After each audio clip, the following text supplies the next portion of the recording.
Hello கேஎப்ஸ் இன்றைக்கி வந்து பார்த்திங்கன்னா ஆதியூரில் இருக்க பத்ரகாளியம்மன் கோயில் டெம்பிள் ஃபெஸ்டிவலுக்கு தான் போக போகிறோம். ஸோ வீட்டில் வந்து பார்த்திங்கன்னா குளிச்சு முடிச்சு ரெடி ஆகிட்டு அப்படியே எங்கள் வீட்டிலேருந்து கொளப்பூர் போய்ட்டு கொளப்பூர் வந்து கெட்டி சேவூர் போய்ட்டு வழக்கம் போல் வாங்குற கடையில் பழம் தேங்காய் எல்லாம் வாங்கிட்டு அங்கேருந்து அப்படியே குன்னத்தூர் போயிட்டோம்.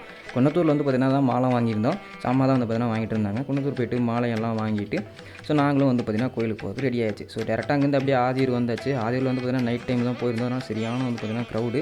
ஸோ கூட்டம் வந்து பார்த்திங்கன்னா பயங்கரமாக இருந்தது. காமிக்கிறேன் பாருங்க எப்படி இருந்துன்னு சொல்லிட்டு. ஸோ அதுக்கப்புறம் குண்டை எல்லாமே வந்து பார்த்திங்கன்னா ரெடி பண்ணிட்டு இருந்தாங்க. அதாவது ஞாயிற்றுக்கிழமை வந்து பார்த்திங்கன்னா குண்டம், சனிக்கிழமை நைட் வந்து பார்த்திங்கன்னா அந்த பெரிய ஒரு சிலை இருக்கும், முரசன் சிலை அப்படின்னு சொல்லுவாங்க. அது மேலே வந்து டவல் போட்டு இழுக்கிற ஃபெஸ்டிவல் வந்து பார்த்திங்கன்னா போயிட்டுருக்கும். ஸோ இப்போ காட்டுறேன் பாருங்கள். இங்கே பார்த்திங்கன்னா டவல் போட்டு இழுத்துருக்காங்க. பார்த்திங்கன்னா ஃபெஸ்டிவல் வந்து ஸ்டார்ட் ஆயிடுச்சு. ஸோ நாங்கள் வருஷம் வந்து பார்த்திங்கன்னா இந்த கோயிலுக்கு போயிடுவோம். அது மட்டும் இல்லாமல் மாதம் இந்த கோயிலுக்கு போயிடும். எனக்கு மன நிம்மதி தர ஒரு 2வது கோயில் அப்படின்னு வந்து பார்த்திங்கன்னா இந்த கோயில் தான்.